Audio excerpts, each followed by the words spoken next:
Good evening, YouTube! Word, y'all. Yoo-hoo! So here we go, the most anticipated clutch, well, our clutch of the season. If Matt can keep his fingers off the camera, we'll be doing all right. First thing I want to do is a big shout out right here for this little mini pictogram. Just burned really quickly on a piece of wood. This was done by Rich at NZD, and it's really fitting and it looks really cool. So thank you very much, Rich. I totally appreciate that. And Dan from Monroe Morse is with us. Say hi, Dan. Say hi, Dan. Hello. Hi, Dan. Say hi, Dan. Hello. So one of the other things that we do, pretty typical in most of our live streams, recap kind of stuff, is we typically have something in our hand. This today for myself anyway, this is a coffee rum that I brought back from Hawaii when we were out in Hawaii. So I'll be sipping on that. It is a pretty dark rum. You can see that right there. Nice and dark. Tastes really good. It's a little sweet. I'm not usually really big on the sweet, but there's a whole lot of coffee in there and it tastes really good. So I'll be happy to sip on that. What did you get, Matt? I got this here. This here. He's drinking this here. So if you go to the store, you might want to look up this here. This here is a purple this here. And I think, is it this here or this here? This here. This here. So he's drinking an ear tonight. Now, this is a Branded Brewing Company. There's Samoa Drop. And this is a porter with shortbread cookies, caramel, toasted coconut, and dark chocolate. I had a sip. It's all right. It tastes like a porter with bitter cooking chocolate in it. I don't really get any cookies. I don't get caramel. And I definitely didn't get any coconut. So, pretty can. Almost treehouse-like. And that's what that looks like.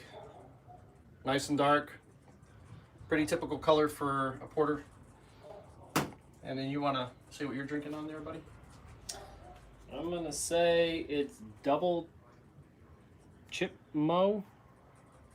They say it's double chip mo on the side, which is Shebeen Brewing. Shebeen and what's the other one? So a double IPA. Yeah, and it's potato chips. Yeah, Idaho 7s. Nice. A little different. And you want to show what that one looks like? Yeah, pretty typical for a double IPA, a little orange color. I had one of those earlier, not too bad. So cheers to you guys tonight. I'm hoping this brings the luck in for cheers for the odd gods to forever be in our favor. And these are so soothing right now because we have the exhaust fan off and it is really warm up here. Yeah, usually running an AC in the closed room, and we shut that off and the fan off, and then the exhaust fan off, so that so that you guys could hear everything going on. But paying the price for it, I'm dying of heat. So, are we? Yeah, we're a little after 8. We're gonna get right into this. Actually, you know what? Before we cut... What's up, Rick? Why don't we do that? Why don't we do this? Before we cut, I'm going to grab Mom. I'll give you guys a quick look at Mom, and then we'll grab Dad, take a quick look at him, so you can kind of see what... And then we'll see what we end up with. So, hold on one second.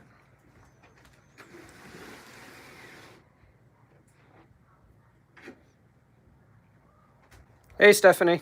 So, for no other reason...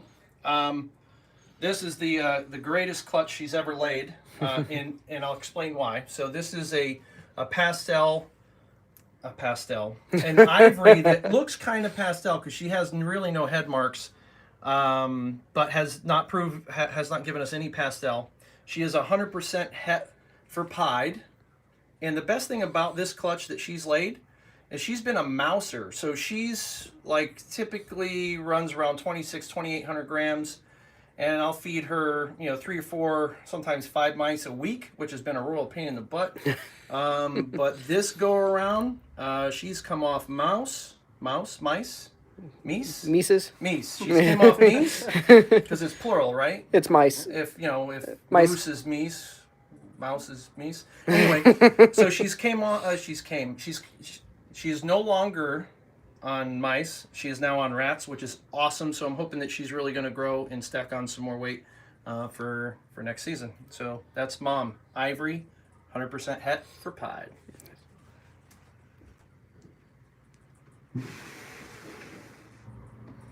And now Pops. 1 second. What's up, Dave? Hey, Joseph. What's up, patent pending pythons? All right, so here's Pops. El Baja. So this is the same pairing I did last year that produced the Minnie Ball, or what I'm calling the Minnie Ball. And I'll pull her out after this, and you guys can take a look at her. I don't really show her too much in her current state, but you guys will get to see that head stamp and why she's named the Minnie Ball. But this guy was produced in our first season ever. It was their first pairing. We put a Enchi Yellow Belly Het Ghost to a Pastel Leopard Het Pied and produced this young gentleman, which is a Pastel Enchi Leopard Yellow Belly. And he has proven 100% het for pied. We have not even begun to work on the ghost side of things. But he did produce the Minnie Ball last year, and he is the one that has all the locks with Mama this season, so we'll see what happens. See what kind of odds we get. That's Pops. What's up, Dale?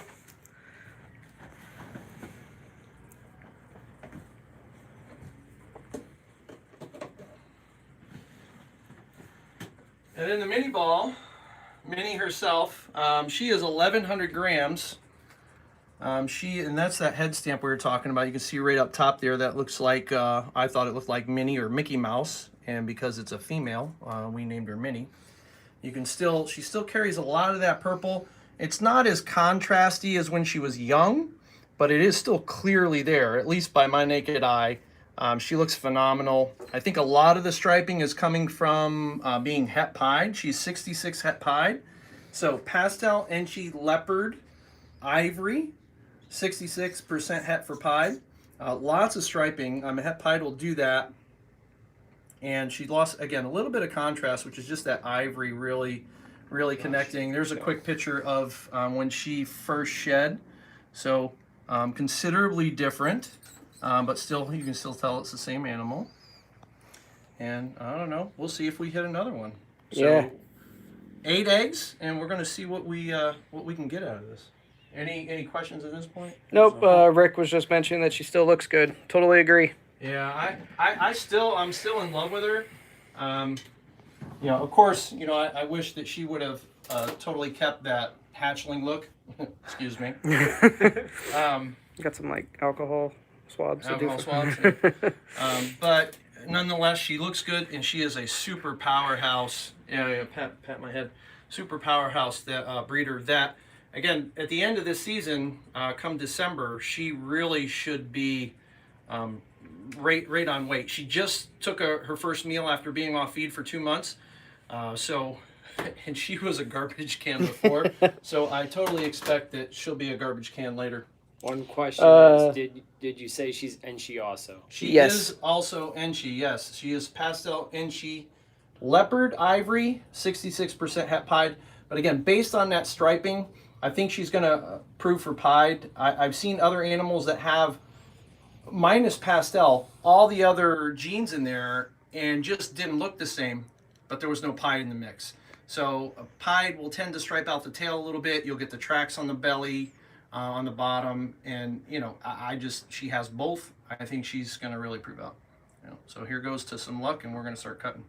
Yeah, we can cross our fingers on that. That's for sure. Somebody said they hope we hit twins. Oh yeah, that'd be even better. Interesting fact, our first season, I had 2 females go, so I had a whole bunch of issues, if you will. So we had 2 females go. One got egg bound, and she ended up passing away, so we lost her. And then the clutch that produced this guy here had twins in it. So our first clutch ever in the history of breeding ball pythons, we had twins. 6 eggs, 7 snakes. Wasn't he one of the twins? No, he was not one of the twins. They were different. Which, from talking with Justin when I was down there, that's even more odd that they weren't identicals. So some of these are still pretty plump. Camille, yes, we do normally cut our eggs. Last year we started off cutting and then we let them pip and all that. This season, I was going to let them run and wait till they pip, and I started seeing a lot of guys that had never previously let them go full term, that they would always cut early. And this year, those same guys that were letting them go full term had a lot of deaths. And I don't know if it's just random, but it was more than one breeder. Gavin from Balls to You did a video rant on this particular topic. And I was seeing the same thing he did. He just beat me to the video. So I have shared that out. But after I saw that and then saw all these other breeders like losing animals, I'm not waiting for pips. Once I hit like day 56, 57, I'm going to cut. So tonight we're day 57. So we're going to cut the eggs kind of like Billy Mutation Creation does. I cut very similar to him. I cut this way before I started following him, but it's only on my own paranoia. It scares the crap out of me to actually stick the scissors inside the egg. So I kind of pop the top and then put them up so that they'll have, a place to hang out or whatever. What's up, Jay? And to Chris, yes, we will be cutting all of our eggs on live stream. Yeah, all season. So the first thing is definitely ivory. Yeah, that looks like just an ivory. Pastel ivory, that's a pastel ivory. There's really not a lot of head stamp on that, if you guys can see that. Nice little back stripe. And again, we're lacking a bit of color here. They do color up a lot before they shed, and then after they shed, or after their first shed, is usually when you have the majority of your color that pops through. So nice pastel ivory. And some of these eggs haven't, so this is pretty typical for you guys that are questioning with cutting and how that is. This is pretty normal. I can feel the snake in there where they start to dent down a little bit. This one is, you can see a little soft, not like when they're laid, but they are a little firm. I just personally would rather just, again, take the top off and make sure these guys can get out. Especially with this clutch, I would not want to lose a Minnie Ball because I just, I didn't cut. And, a lot of people on this topic will say, oh, it's, survivor of the fittest, survival of the fittest, all this stuff. And if it was a natural environment, I would 100% agree with you. Survival of the fittest when you're in the wild is really important. Those animals eat, that kind of thing. These animals are going to spend their life in a bin. So that whole survival of the fittest thing for me is a little, I kind of don't lean that way. But if, I've got to feed these animals, I will feed them until assist feed them until they eat, and I know they're going to have a good go. So that's a nice pastel leopard. That'll be 60. Now again, all this is yellow belly, so this is a pastel leopard yellow belly, and this will be 66% het for pied. Some nice blushing, really crazy pattern there. That looks good. I like that. That's a nice animal. What's up, James? Welcome. You can go back and just show that pastel ivory too. I'm getting, hands clean in the next one already. Yeah, it looks really good. And a pastel ivory. Again, because mom's an ivory, every animal will at least be yellow belly, and because it's het to het, they will at least be 66% het for pied.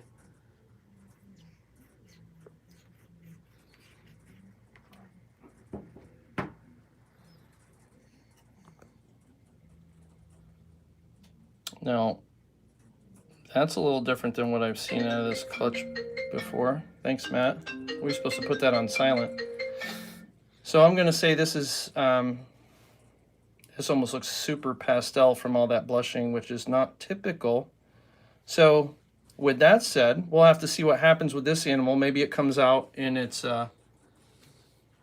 is super pastel. If it does prove out that it is super pastel, then that would also mean that Mom is a pastel ivory, which would make more sense as you look at her head stamp and she really has no color on her head at all. Most ivories typically have like a little kind of brown head stamp on there, and as you guys saw earlier, she didn't have any. These eggs, this is where it gets messy, and they like to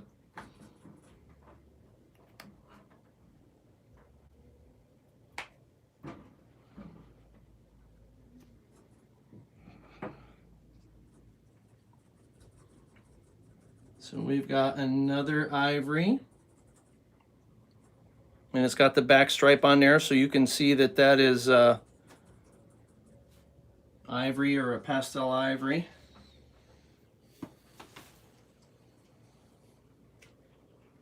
That has a lot more purple than the other one.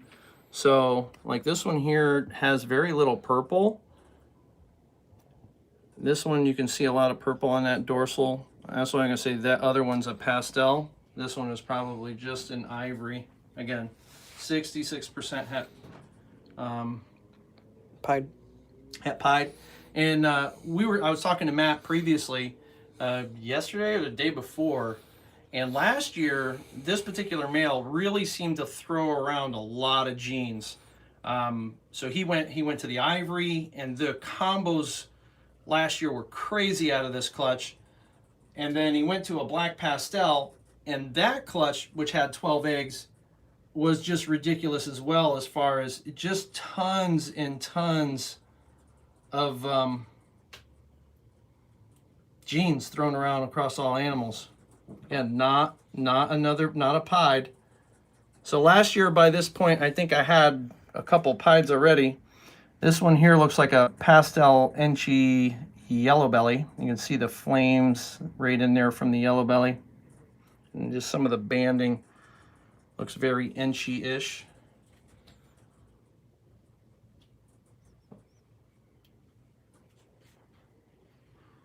And as far as this clutch goes, the only thing I'm really looking for out of here is a visual pied male. So depending on what we hit in here, everything will be available, even if it is a mini.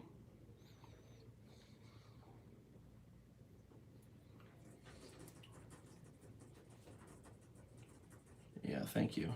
That's nice. You hit a pied. I don't know if I hit a pie, but I at least hit a pastel leopard ivory.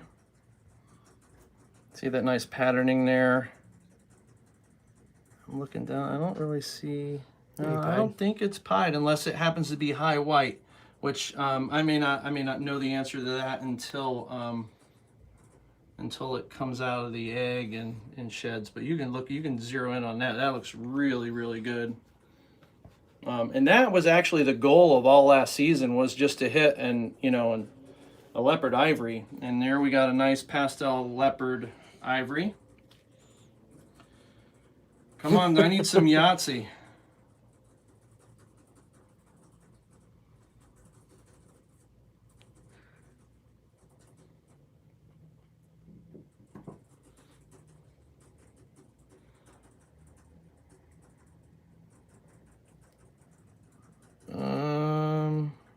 This looks like a pastel. You can see some pattern there. We go into white banding. So either that's like a ridiculous ringer, or we've got a pastel Leo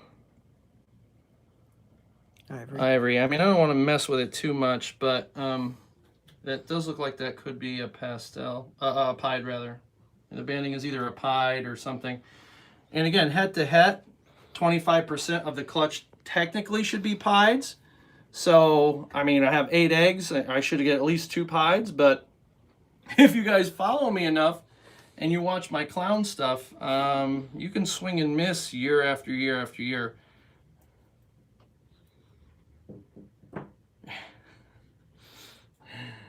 Definitely not a pied. Pastel yellow belly, and definitely not a Minnie Ball. Man, the odds in this clutch are 1 in 64. So with an 8 egg average, 64, I could pair these guys 8 times and only get 1 Minnie Ball. So not only does it look like I mean, it's still a great clutch.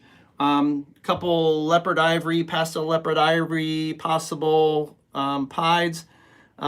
The ivories themselves, I'll still have to wait and see what comes of those, if they're pied or not. They're typically really hard to tell in the egg. Last year I saw them as ivories, and when they came out of the egg, they were definitely pieds. So I won't know until they come out and shed.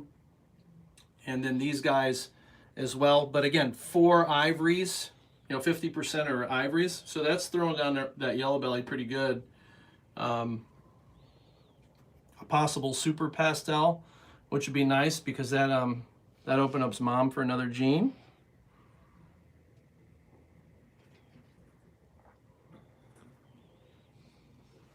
Yeah, but nothing terribly glaring as far as pieds go. So most of this stuff more than likely will be available. So we'll have to wait and really see what comes out of the clutch. But it's still a phenomenal clutch, and I'm dying over here. It's a really toasty. Yeah, I don't know, what is it? Good. Chris was asking the pastel inchy yellow belly het pied that he bought from you. Was that from her pairing last year? Pastel and yellow belly het pied. 66 het pied. Yeah, this is 66 het pied. It absolutely was. I'll have to go back and double check the records, but yeah, I believe that was the one from this clutch last season. This just looks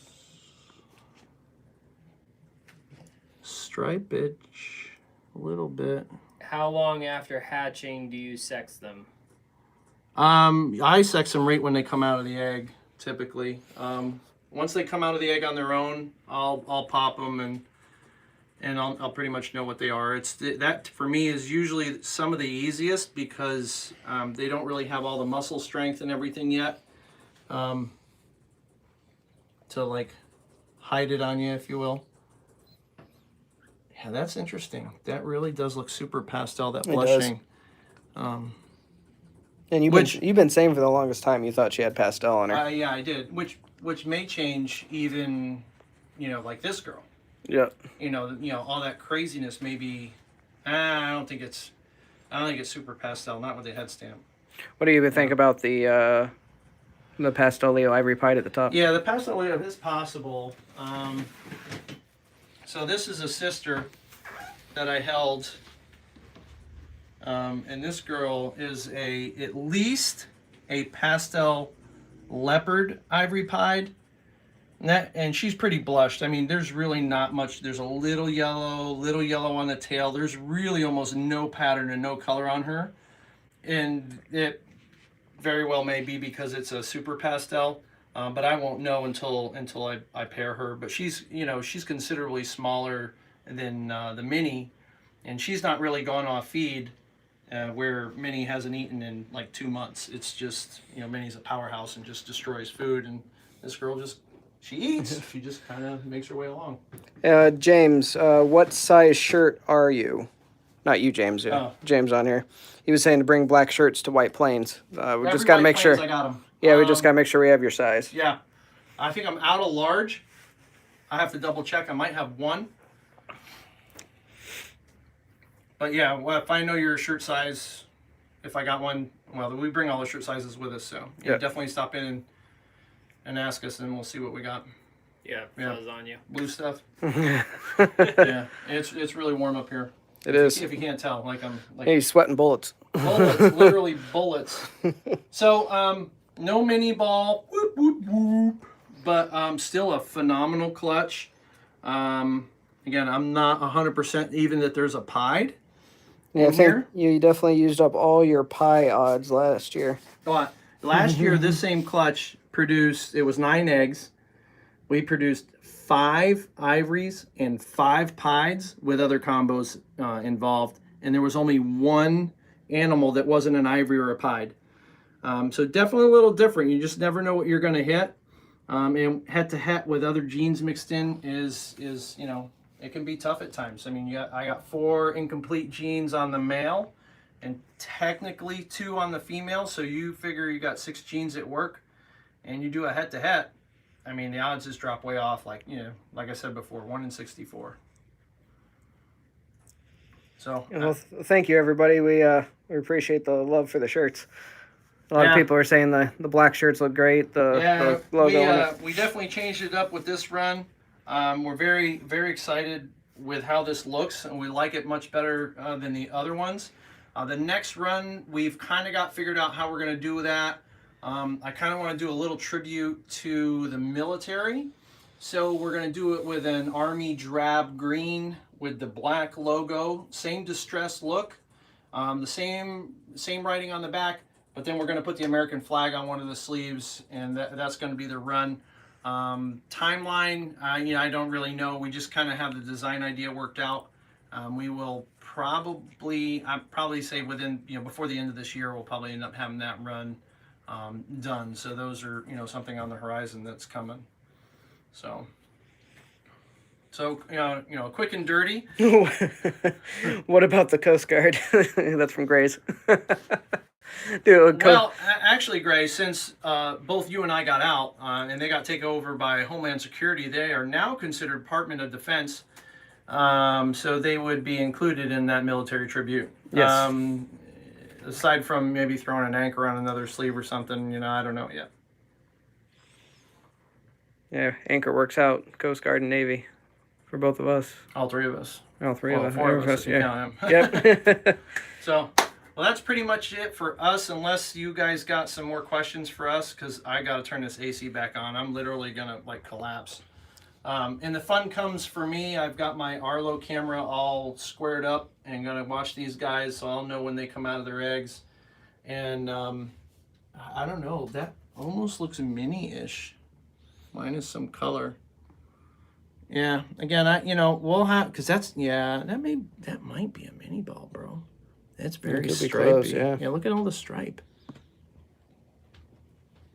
That might be a Minnie Ball. And if it ended up hitting Super Pastel, it could have just wiped out some of the color. And you can see, like, these are the 2 that are similar-ish. That one's stripy. This one's not. Yep. And this one would be. That one's got a little bit more color. Yeah, a lot more color and more, you know, crazy pattern. So this is probably a pastel leopard ivory. And I almost wonder if that's a Minnie Ball. Well, I guess we're going to have to wait and see what happens with that. You know, the more I look at it now, the more it looks like a Minnie Ball. It's tough. We won't really know until it comes out and we really get a good look at it and it sheds. But you know. So answer, this is our first clutch of 2019. So not a bad clutch. We have 8 other clutches currently in the incubator, and somewhere around, we got 5 or 6 more girls that look like they're either going or they're gonna go. So we'll see what happens. Last year we did a total of 9. That's already in the incubator this year, and I bred a ton. Like, if you guys go to the website and you look under, we have a tab for. So if you go to ectothermicdungeon.com, there's a tab up there that says pairings. You go there, you can click on the different years. If you click on this year, and you can see the animals that I've been pairing, we're in a neighborhood of like 25, 26 females that were paired this year, and we're probably going to be somewhere in a neighborhood of 13 to 15 girls that go. So our odds haven't been very good as far as you know, girls that have gone. But again, a lot of these females are first year females for us. I have probably about 8 to 10 girls that has either shot up to size or have, you know, been breeding for me kind of, you know, over the past few years. But a lot of them are first years. Even coming next season is, if the stuff goes through the way I'm hoping it does, it's going to be pretty epic for us. So I'm really, really excited about 2020. I've been saying that for, I don't know, a year and a half because of the way we've been buying animals. So next year is really going to be a year to watch. This will be a building year, some double het stuff with the lav clown or the Enchi het lav clowns and different things. Next season, next season is going to be pretty monstrous. And Dave, to answer your question about when our next live cutting will be, it's going to be in about 2 weeks. Yeah, so there's some gaps and stuff there. The camera we're shooting this with actually has the ticker, so I have an app that has a countdown on it, and every clutch goes in there with the pairing, so I know exactly how many days and where we're at. That would have the most accurate information, although you can do a quick calculation based on our pairings tab. But anyway, I'm pretty much done because I am dying beyond all get out. I feel like I've fallen to the pits of hell and I am roasting for all the sins that I've committed. So, anyway, guys, thank you very much. We appreciate you guys taking a little bit of time out of your evening to spend it with us and taking a look at see what maybe the Minnie Ball was going to give us. So thanks for stopping in, and we'll talk to you guys next time. Peace.